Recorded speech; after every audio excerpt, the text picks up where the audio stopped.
कामयाबी सुबह की जैसी होती है।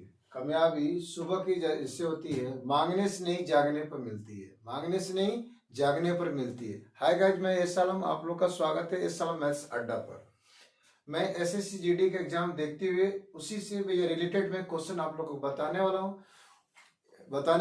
आप लोग को ऐसा क्वेश्चन बताया जाएगा जो एग्जाम में रिपीट हुआ है, पिछले एग्जामों में रिपीट हुआ है और अभी जो एग्जाम हो रहा है 2 दिन हाल फिलहाल जो भी एग्जाम हुआ है उसमें भी ये सब क्वेश्चन रिपीट है। जैसे कि मैं परसेंटेज का क्वेश्चन आपको आय से रिलेटेड बताने वाला हूँ। जैसे कि आप यहाँ क्वेश्चन देख रहे हैं, क्या है, एक आदमी अपनी आय का 60% खर्च करता है और उसकी आय में 15% तथा खर्च में 5% की वृद्धि हो जाती है। उस आदमी की बचत में वृद्धि प्रतिशत निकाले। तो एक व्यक्ति था जो अपने आय का 60% खर्च करता है, तो सबसे पहले उस व्यक्ति की आय क्या थी ये आपको पकड़ना पड़ेगा। तो हमने मान लिया कि उस व्यक्ति का इनकम, जैसे यहाँ पर मान लिया 100 है, इनकम कितना है 100 है और वो कितना परसेंट खर्च करता है, तो 60% खर्च करता है। तो 100 का 60% 60 होता है, 100 का 60% 60 होता है। तो 100 में 60 खर्च कर दिया तो बचत कितना हुआ, 40 हो गया। बचत कितना हो गया, 40 हो गया। अब आगे क्वेश्चन क्या है, कर रहा है कि आय में 15%, तो आय में 15% बढ़ा दीजिए। तो पहले से आय 100 था, इसमें 15% बढ़ा दीजिए तो 115 हो जाएगा। फिर आगे क्वेश्चन कह रहा है कि खर्च में 5% की वृद्धि, तो खर्च कितना है 60 और 60 में 5% की वृद्धि कर दीजिए तो परसेंटेज बढ़ता किस पर है, 100 पर। तो 5% यानी 105/100 है ना। आप यहाँ कटाएंगे 20 23 60, 20 25 100 और 5 से 105 को काटेंगे तो आपके पास 21 25 105 प्राप्त होगा, यानी 21 23 63, 21 23 63। तो आप देख रहे हैं आप कि इनकम कितना है 115 और इनकम 115 है, उसमें से कितना खर्च है 63। तो 115 में से आप 63 खर्च कर दिए तो भाई बचाए कितने, तो 5 में से 3 घटा तो 2 और 11 में से 6 घटा तो 5, यानी अब जो बचत है, पहले बचत 40 थी, अब जो बचत है कितना 52। तो बचत में कितना परसेंट का वृद्धि हुआ ये आपको बताना है। तो बचत पहले कितना था 40, अब कितना हो गया 52, तो बढ़ कितना गया 12 बढ़ गया। तो 12 किस पर बढ़ा, 40 पर, तो 40 पर 12 बढ़ा, है ना। फ्रैक्शन को परसेंटेज में लाने के लिए 100 से मल्टीप्लाई करते हैं, तो 20 दूनी 40, 20 25 100, 2 से 12 कटाएंगे 6, यानी 6 25 30, यानी बचत में जो परसेंटेज बढ़ा वो कितना परसेंट बढ़ा, तो 30% बढ़ा। जो आपका करेक्ट आंसर क्या है, C number option. Next question देखते हैं।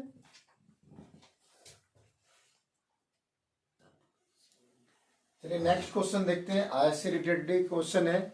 जैसे कि यहां देख रहे हैं कि एक व्यक्ति यानी श्याम अपनी मासिक आय का 10% घरेलू वस्तु खरीदने में, 21% संगीत पर और 9% यात्रा करने में खर्च करता है और 42 रुपया बचत करता है। तो मासिक आय कितनी है, तो श्याम की मासिक आय आपको बतानी है। तो देखिए इस प्रकार के क्वेश्चन में अगर कहीं शेष शब्द नहीं लगा हो तो आप डायरेक्ट परसेंटेज को एक साथ ले लीजिए। 10% घरेलू वस्तु खरीदने में और 21% संगीत पर, यानी 31% का हो गया और 9% आपका यात्रा करने में, यानी टोटल कितना हो गया 40%। तो 40% कुल खर्च है, यानी खर्च कितना हो गया 40%। तो 40% जब खर्च है तो बचत कितना होगा, तो बचत आप बोलेंगे 60%। बचत कितना बोलेंगे 60%। और बचत का वैल्यू आपके पास कंप्लीट है 42,000।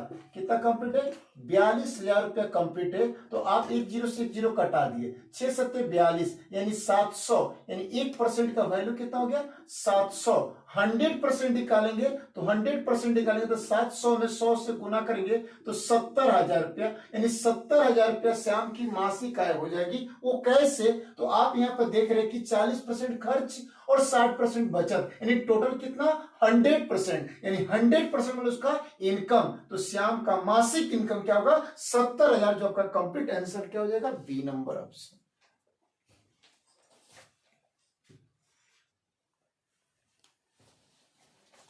देखेंगे यहां पर क्वेश्चन है, देखिएगा आय का क्वेश्चन आपके पास है। 2 तरह का क्वेश्चन इसमें आपके पास आएगा।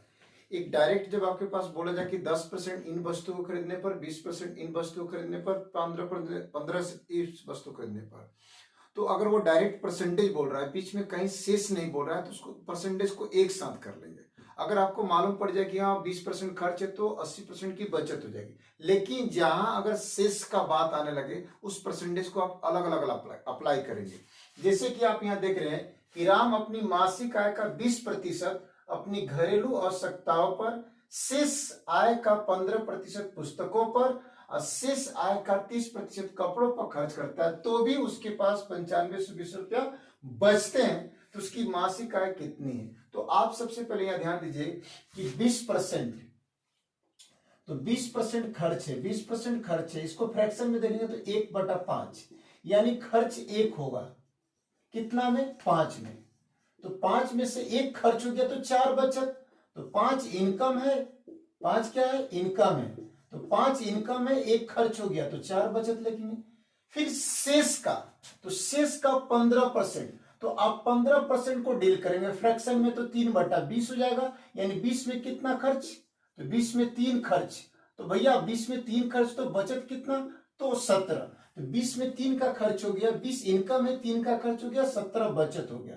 फिर उसके बाद आगे देख रहे हैं कि शेष आय का कितना परसेंट? तो 30% भैया, तो शेष आय का 30%, तो आप 30% को फ्रैक्शन में ले लेंगे, तो 30% को फ्रैक्शन में बोलेंगे 3/10, यानी 10 में कितना खर्चा? 3 का खर्चा, तो 10 में 3 का खर्चा है, तो बचत कितने के? 7 का है।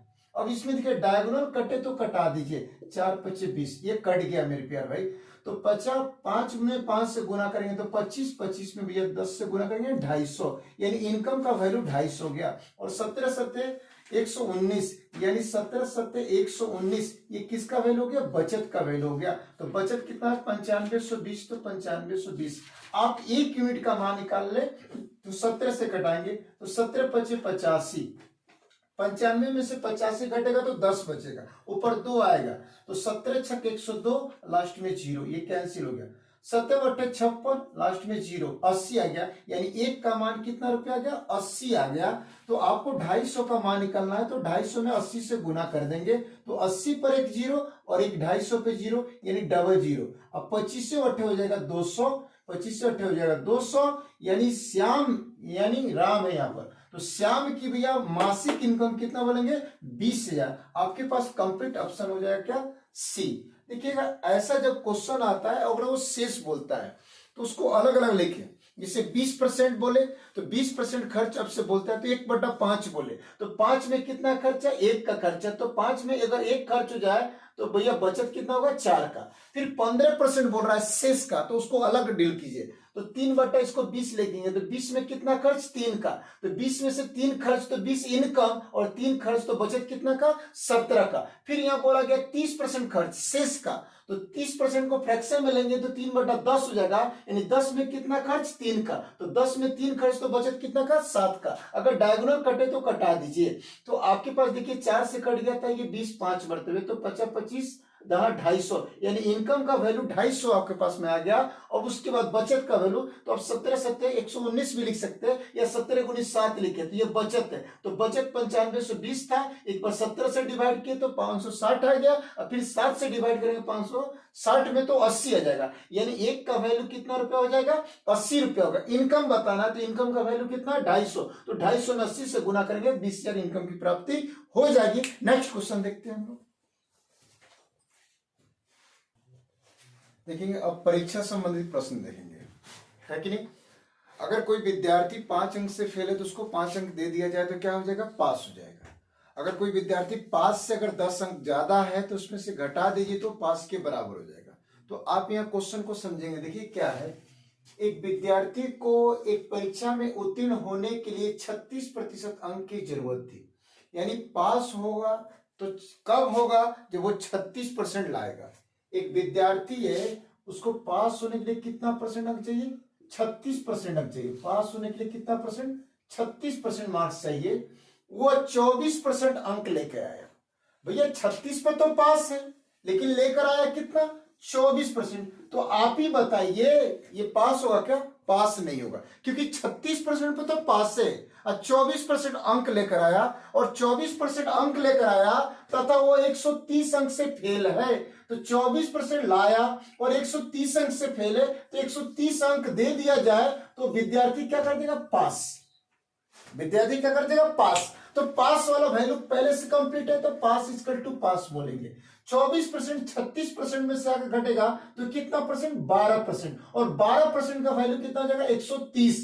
आगे क्वेश्चन करा कि उत्तीर्ण वो तो आपसे पूछ रहा है तो उत्तीर्ण अंक कितने थे, सॉरी यहाँ छूट गया है, तो आपसे पूछ रहा है उत्तीर्ण अंक कितने थे, आपसे ये पूछा जा रहा है उत्तीर्ण अंक कितने थे, तो उत्तीर्ण अंक कितने थे, नहीं पास अंक बताना है। तो पास के लिए कितना परसेंट है, 36% है। तो जब आपके पास में 12% का वैल्यू कितना कंप्लीट 130, तो 12 का 3 गुना 36 है, तो भैया 130 का भी 3 गुना हो जाएगा 390, यानी वो विद्यार्थी 390 नंबर आएगा तभी वो पास कर सकता है, अन्यथा क्या कर देगा, फेल, है कि नहीं। तो 12% का वैल्यू कितना है 12% का वैल्यू कितना है 130 है, पास परसेंट कितना है 36, तो 12 का कितना गुना है 3 गुना है, तो 130 का भी 3 गुना कर देंगे, यानी 390 नंबर आएगा, तो भैया उसका उत्तीर्ण अंक की प्राप्ति हो जाए, यानी 390 नंबर पर पास मार्क्स है।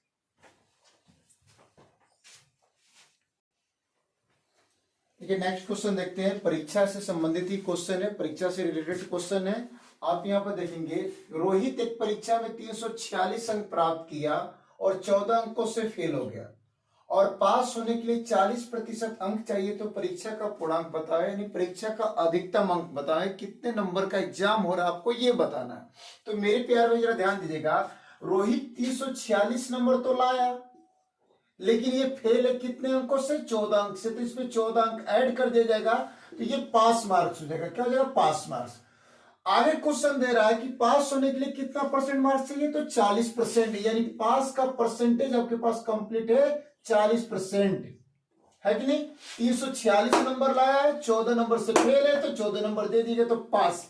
पास परसेंटेज भी क्वेश्चन में मालूम है 40%, तो आप यहां बोल सकते हैं 40% का वैल्यू आपके पास कंप्लीट है, 360 कंप्लीट है, तो 1% का वैल्यू आपके पास में कंप्लीट हो जाएगा 9। 40 से भैया डिवाइड करेंगे 360 में, तो 1% का वैल्यू 9, तो 100% निकालेंगे, यानी 900, यानी जो परीक्षा का पूर्णांक था, टोटल जो मार्क्स था भैया परीक्षा का, वो कितने नंबर का था, 900 का, जो आपका फर्स्ट नंबर ऑप्शन करेक्ट हो गया। नेक्स्ट क्वेश्चन देखेंगे, चलिए नेक्स्ट क्वेश्चन देखते हैं, परीक्षा से रिलेटेड ही क्वेश्चन है ये भी, देखिएगा ये भी एग्जामों में आपका पिछले एग्जामों में रिपीट हुआ है, एसएससी के एग्जाम में, और इस साल भी जितने भी एग्जाम है उसमें भी चांस बन रहा है इस क्वेश्चन को रिपीट होने के लिए। तो आप यहां देखेंगे एक परीक्षार्थी 30% अंक प्राप्त करके 5 अंकों से फेल हो जाता है, एक अन्य विद्यार्थी 40% अंक प्राप्त करके आवश्यक न्यूनतम अंकों से 10 अंक अधिक प्राप्त करता है, तो परीक्षा का पूर्णांक बतावे। तो इसमें आपसे परीक्षा का पूर्णांक पूछा जाएगा, परीक्षा में पास अंक पूछा जाएगा, परीक्षा का पास परसेंटेज पूछा जाएगा। तो आपने यहाँ पर देखा कि एक विद्यार्थी 30% अंक प्राप्त करता है, कितना परसेंट, 30%, और 5 अंकों से फेल हो जाता है। तो एक विद्यार्थी जो है वो 30% भैया मार्क्स लाया, लेकिन ये 5 अंकों से फेल है, तो इसको 5 अंक दे दिया जाएगा, तो ये क्या कर जाएगा, पास। एक दूसरा विद्यार्थी है जो 40% अंक लाता है, जो 40% अंक लाता है और आवश्यक अंकों से 10 अधिक है, यानी पास अंक से 10 ज्यादा है, तो ये भैया पास से 10 ज्यादा है, तो 10 घटा देंगे तो किसके बराबर हो जाएगा, पास के बराबर। तो इधर भी पास इक्वेशन, ये भी पास इक्वेशन, पास इक्वल टू पास बोल देंगे। ये 40% 30% में से आगे घटेगा तो -10% है, ये +5 है, उधर जाकर -5 हो जाएगा, तो -10 -5 -15, माइनस से माइनस कैंसिल हो जाएगा। अब देख रहे हैं कि 10% का वैल्यू कितना है, 15। अगर 100% आपको बनाना है तो एक जीरो यहां चुपका है, तो एक जीरो इधर भी चुपका दीजिए, यानी परीक्षा का पूर्णांक कितना का है, 150 का है। परीक्षा का पूर्णांक कितना का है, 150 का है, 150 का है। अब यहां से देखिएगा, आपसे पास परसेंटेज भी पूछ सकता है या पास अंक भी पूछ सकता है। तो मेरे प्यार में जरा ध्यान दीजिएगा, अगर आपसे क्वेश्चन कहता है कि पास अंक बतावे, तो आप जरा ध्यान दीजिएगा, देखिएगा 30% का वैल्यू ला लीजिए आप, तो 10% का वैल्यू 15 है, तो 30% का वैल्यू लाना है, तो 10 का ये 3 गुना 30% है, तो 15 का 3 गुना बोलेंगे 45, यानी आपको भी ये 30% का वैल्यू कितना आ गया, 45, यानी यहाँ 30 के जगह 45 लिखेंगे, 5 जोड़ेंगे तो पास अंक हो जाएगा। क्या अंक हो जाएगा, पास अंक हो जाएगा। क्या हो जाएगा, पास अंक, यानी आप 45 + 5 यानी पास अंक कितना चाहिए, 50, है कि नहीं। क्यों, क्योंकि आप देख रहे हैं कि 10% का वैल्यू यदि 15 है तो 100% निकाले तो परीक्षा का पूर्णांक निकल गया। क्वेश्चन आपसे पास अंक भी पूछ सकता है, तो मन करे पास अंक इधर से निकालिए या मन करे तो पास अंक इधर से निकालिए, बस इस परसेंटेज को संख्या में कन्वर्ट कर लीजिए। तो 10% का वैल्यू कितना है 15, तो 30% यानी 10% का 3 गुना है, तो 15 का 3 गुना कीजिए 45, यानी 45 यहाँ रखिए, 5 ऐड कीजिए, बोलिए पास अंक 50। या आप इधर से भी कह सकते हैं, तो देखिए 10% का वैल्यू कितना है 15 है, तो 40%, तो 10 का क्या गुना हो जाएगा 4 गुना, भैया 10 का क्या गुना हो जाएगा 4 गुना, 4 गुना करने पर 40 आएगा, तो 15 का 4 गुना कितना हो जाएगा 60, और 60 में से 10 घटा देंगे तो पास अंक 50 आ जाएगा।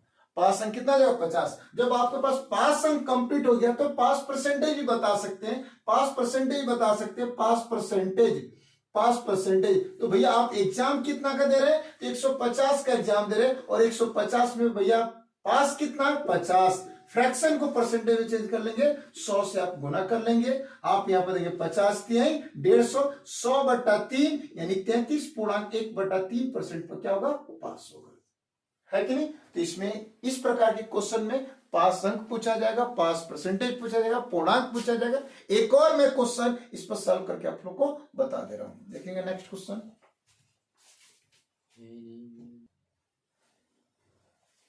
देखिए परीक्षा से रिलेटेड मैंने अभी एक क्वेश्चन इससे पहले बताया था, उसी पर रिलेटेड एक क्वेश्चन है, लेकिन इसमें पूछा जा रहा है आपका पास परसेंटेज पूछा गया। इसके पीछे वाले क्वेश्चन में क्या था, पूर्णांक था।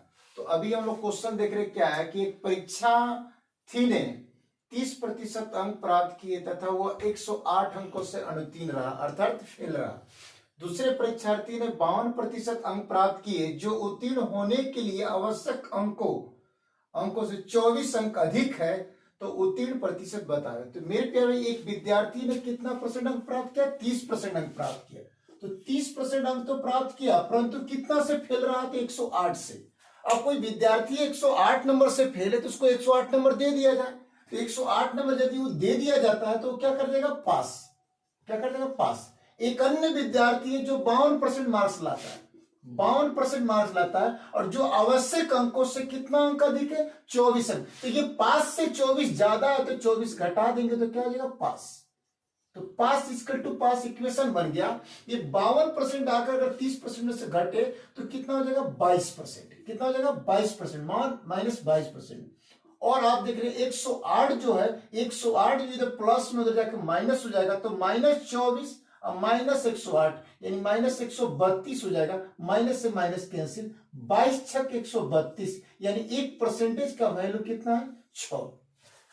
तो 1% का वैल्यू 6 है, तो 100% का वैल्यू यानी 100% का वैल्यू आप 600 बोल सकते हैं। तो परीक्षा का पूर्णांक कितना होगा 600, लेकिन परीक्षा का पूर्णांक पूछा नहीं गया है, उत्तीर्ण प्रतिशत पूछा जा रहा है, उत्तीर्ण प्रतिशत पूछा जा रहा है। तो सिंपल सी बात है, आप इस 108 को परसेंटेज में कन्वर्ट कर दीजिए, तो आप यहां पर 108 लिखिए और यहां पर 108 लिखिए। जैसे इसका देखिए 6 का कितना गुना 108 है, तो 18 गुना 108 है, तो 1% का भी 18 गुना कर दीजिए, यानी 18%। यानी आप क्या कर दीजिए 30% में 18% को ऐड कीजिए, तो 5% मार्क्स की प्राप्ति हो जाएगी। करेक्ट जो आपका ऑप्शन कौन सा मिल जाएगा 48 हो जाएगा करेक्ट आंसर। या आप इधर से भी कह सकते हैं इस 24% को इस 24 को परसेंटेज में कन्वर्ट कर दीजिए, तो 6 का क्या गुना हो जाएगा 4 गुना, तो 1 का 4 गुना यानी 4%, इसमें से 4% कम कर दीजिए तो पास मार्क्स हो जाएगा 48%। फिर से समझने की कोशिश करेंगे, हमने 22% का वैल्यू 132 दर्शाया था, तो 1% का वैल्यू कितना है 6, तो 100% का वैल्यू निकालेंगे 600 हो जाएगा, यानी 600 पूर्णांक हो गया। तो परीक्षा का पूर्णांक आपसे पूछा नहीं जा रहा, आपसे पूछा नहीं जा रहा, तो मेरे प्यार भाई आपसे क्या पूछा जा रहा है, तो पास परसेंटेज यानी उत्तीर्ण प्रतिशत पूछा जा रहा है। तो आप इस 108 को परसेंटेज में कन्वर्ट कीजिए, तो यहां पर देखिए 6 बराबर कितना परसेंटेज है 1%, 108 यानी 6 का 18 गुना है, तो 1% का 18 गुना कितना हो जाएगा 18%, यानी 30% में आप 18 ऐड कीजिए तो 48% पर पास मार्क्स शो करेगा। या इस 24 को परसेंटेज में कन्वर्ट किए तो 6 का क्या गुना 4 गुना, तो 1 का भी 4 गुना कीजिए, यानी 24 को हम परसेंट में बोल सकते हैं 4%, और 4% घटाएंगे 52 में से तो 48% पास मार्क्स हो जाएगा। नेक्स्ट क्वेश्चन देखेंगे। देखिए ये क्वेश्चन जो है एग्जाम के लिए बहुत इंपॉर्टेंट क्वेश्चन है, ये हर एग्जाम में इससे क्वेश्चन पूछा जाता है। और देखिए इस एग्जाम के लिए तो और इम्पोर्टेंट क्वेश्चन माना जाएगा जीडी के लिए। जैसे कि आप देखते हैं एक कक्षा में 70% विद्यार्थी गणित में पास और 60% विद्यार्थी अंग्रेजी में पास। दोनों विषय में 90 छात्र पास हुए और दोनों विषय में एक भी छात्र फेल नहीं हुआ, तो कुल कितने छात्र थे? तो मेरे प्यारे भाई, अगर मालूम पड़ जाए क्लास में इतने विद्यार्थी फेल है और इतने विद्यार्थी पास है, सबको ऐड कर दिया जाए तो कुल विद्यार्थियों की संख्या हो जाएगी। तो हमने यहाँ पर मान ही लिया कि कुल विद्यार्थी 100% है। कुल विद्यार्थी कितना है? 100%। हमने टोटल विद्यार्थी मान लिया कि टोटल स्टूडेंट है मान लिया 100%, यानी एक भी भैया फेल नहीं है, तो एक भी फेल नहीं है तो टोटल का टोटल पास।